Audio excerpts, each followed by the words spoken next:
ان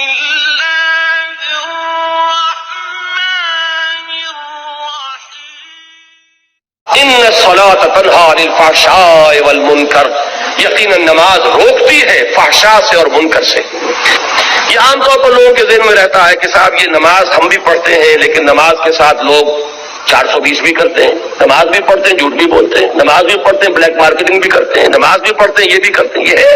ہمارے معاشرے کا، اور نوجوان نسل میں جو ابا اور جو بغاوت پیدا ہوئی ہے دین سے، میں بربرا یہ کہتا ہوں کہ یہ ان مذہبی لوگوں کا رد عمل بھی ہے جنہیں وہ اپنی آنکھوں سے دیکھتے ہیں کہ ہمارے ابا جان نماز میں تو بڑے پکے ہیں، لیکن اتنے ہی پکے جو ہیں وہ دکان پر جھوٹ بولنے میں بھی ہیں۔ ظاہر بات ہے کہ بیٹے سے تو چھپی ہوئی بات نہیں ہے،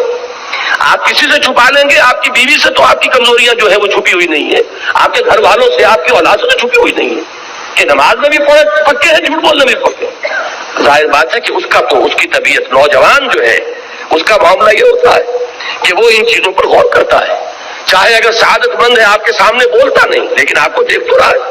اس کا ایک اثر وہ قبول کرتا ہے، اور وہ سمجھتا ہے کہ نماز بیکار ہے، فائدہ کیا ہے اس کا۔ اگر نماز کے ساتھ یہ بھی ہے، اگر نماز کے ساتھ سنگ دلی بھی ہے، ایک غریب آدمی کو دیکھ کر آپ کا دل نہیں پسیجا، نوجوان جو ہے اس کا بھی تاثر قبول کرتا ہے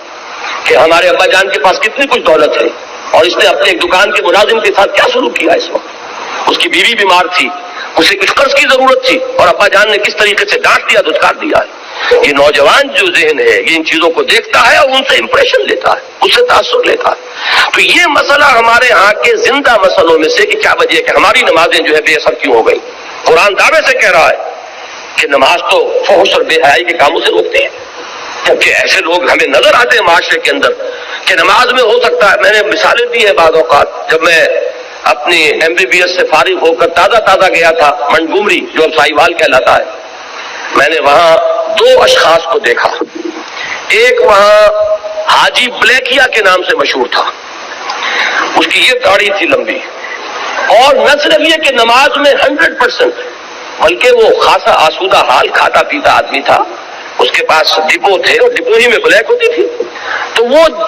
اذان بھی خود جا کر دیتا تھا، 5 وقت کی اذان وہ شخص دیتا تھا، یعنی جہاں تک عبادت کا تعلق ہے، یہ ایک صاحب ساہیوال کے بیٹھے ہوئے سر ہلا رہے ہیں، تو وہ ان کے ذہن میں وہ صاحب آ گئے ہوں گے، لیکن بہرحال میں کسی متعین شخص کو نہیں، میں تو ایک مثال کے طور پر آپ سے کہہ رہا ہوں کہ یہ ہمارے معاشرے کے اندر وہ حاجی بلیکیا جو ہے وہ نوجوان نسل پر اپنے اس دین کا کیا اثر قائم کر رہا ہے۔ اور اس کے ساتھ ہی بالکل پیرلل ایک حاجی رشوت تھے، وہاں وہ انکم ٹیکس کے اندر وہ انسپیکٹر تھے، ان کی بھی داڑھی بہت طویل اور نمازی بہت پکے، لیکن وہ خوب رشوت لیتے تھے خود بھی، اور رشوتیں دلواتے تھے مسجدوں کو بھی، جا کے جب وہ کسی پارٹی کا گلا دباتے تھے تو اپنے لیے بھی کچھ لیتے تھے، اور اللہ کو نہیں بھولتے تھے، اللہ کے گھر کے لیے بھی چندے لے لیتے تھے۔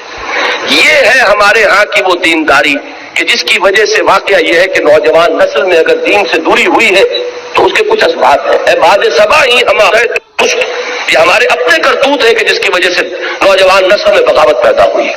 وہ کیوں ہے؟ وہ اسی وجہ سے ہے کہ یہ نماز رہ گئی رسم اذاں، روح بلالی نہ رہی، پوری زندگی کے ساتھ اس کی کوئی کوآرڈینیشن نہیں ہے، اس کی کوئی مطابقت نہیں ہے۔ زندگی میں جو کچھ امنگیں ہیں، ارادے ہیں، جو ویلیوز ان لائف، اس کا اس نماز کے ساتھ کوئی تعلق نہیں رہا۔ یہ ایک اپینڈکس ہے، یہ ایک زمینہ کی حیثیت سے انسان کی زندگی کے اندر علیحدہ جڑی ہوئی شے ہے، اس کا اس کی اصل سیرت سے، اصل کردار سے کوئی تعلق نہیں۔ یہ وجہ ہے کہ یہ نماز وہ نماز نہیں ہے۔ ہمارا یہ حج 30 لاکھ افراد حج کر رہے ہوں، لیکن یہ کہ کوئی دنیا میں اس کا اثر، ہمارے ہاں سے اگر 1 لاکھ افراد حج کر کے آئے تو کوئی 1% دیانتداری معاشرے میں ہر سال اگر بڑھے اس 30 یا 1 لاکھ افراد کے حج کرنے سے، تو آج 40واں شروع ہو چکا ہے، 40% تو ہمارے ہاں دیانتداری بڑھتی اور بددیانتی گھٹتی، لیکن نہیں، معلوم ہوتا ہے کہ وہ جو کچھ ہے وہ سب ہے،